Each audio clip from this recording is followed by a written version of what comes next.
ஜபலும் அத்தாமி பாலைவனத்தின் நடுவே ஒரு சொர்க்கம் வாங்க பார்க்கலாம். இயற்கையின் பிரம்மாண்டத்தையும் புவியியல் அதிசயங்களையும் தன்னுள் அடக்கிய நாடு தான் ஜோர்டான்.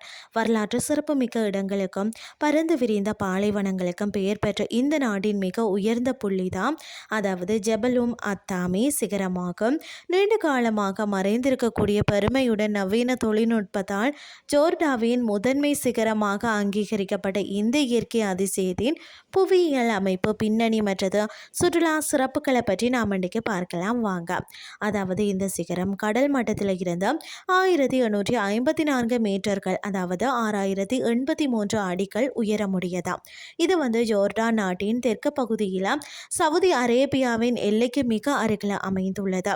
நீண்ட காலமாக பார்த்தீங்கன்னா ஜோர்டானின் மிக உயர்ந்த சிகரம் அதாவது ஜெபல் ராம் அதாவது 1734 மீட்டர்கள் என்று தான் மக்கள் நம்பி வந்தனர்.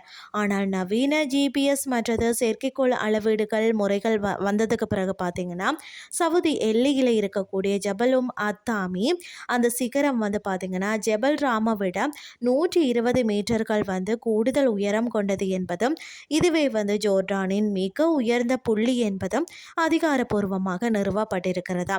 இந்த சிகரத்தின் உச்சியில் நின்று பார்க்கும்போது வடக்கே பறந்து விரிந்து கிடக்கக்கூடிய வாடிரம் பாலைவனத்தின் அழகிய மணல் குன்றுகளையும் பாறை வடிவங்களையும் காண முடியும். தெற்கு மற்றும் கிழக்கு திசையில் சவுதி அரேபியாவின் பார்த்தீங்கன்னா மலை தொடர்களையும் காண முடியும். வானிலை தெளிவாக இருக்கும் நாட்களில் மேற்கே உள்ள அகாபா வளைகுடா மற்றது செங்கடல் ஆகியவற்றின் நீல நிற பரப்பையும் இங்கிருந்து பார்க்க முடியுமா. அது மட்டும் இல்லாமல் மலையேறக்கூடிய ஆர்வலர்களுக்கு பார்த்தீங்கன்னா சாகச பிரியர்களுக்கும் இந்த சிகரம் ஒரு முக்கிய இடமாக தான் இருக்கிறது. ஜெபல் ராம் சிகரத்தோடு ஒப்பிடும்போது ஜபலும் அத்தாமி சிகரத்தில் ஏறுவது சற்று கொஞ்சம் எளிதானது தானாம். இதற்கு பிரத்யேக மலை ஏறும் உபகரணங்களோ அல்லது கயிறுகளோ தேவைப்படுறதில்லை. அடிவாரத்தில் இருந்து சிகரத்தின் உச்சி அடைவதற்கும் மீண்டும் கீழே இறங்குறதுக்கும் பொதுவாக 2 முதல் 3 மணி நேரம் வரை ஆகுமாம். இது எல்லை பகுதியில் இருப்பதாலும் பாலைவன பாதை என்பதாலும் பார்த்தீங்கன்னா உள்ளூர் பேடோயின் வழிகாட்டிகளின் உதவியோடு ஜீப் வாகனங்கள் மூலம் இந்த மலையில் அடிவாரத்திற்கு சென்று அங்கிருந்து பயணத்தை தொடங்குவது பாதுகாப்பானது. பாலைவன பகுதியில் அமைந்திருக்கிறதால பகல் நேரத்தில் வெப்பம் அதிகமாக இருக்கும். எனினும் குளிர்காலங்களில் இந்த சிகரத்தின் உச்சியில் கடுமையான குளிரும் சில நேரங்களில் பனிப்பொழிவும் ஏற்படுவது உண்டு. ஜோர்டானின் இயற்கை அதிசயங்கள் ஒன்றான வாடிரம் பாலைவனத்திற்கு செல்லும் சுற்றுலா பயணிகள் தவறவிடக்கூடாத ஒரு சிகரமாக தான் இந்த ஜபலும் அத்தாமி இருக்கிறது.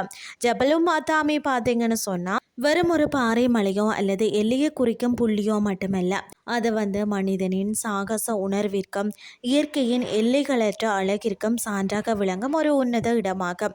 இதன் உச்சிக்கு சென்று எல்லையற்ற பாலைவனத்தையும் செங்கடலின் தூரத்து அழகையும் ரசிப்பது வாழ்நாளில் மறக்க முடியாத ஒரு அனுபவமாகும்.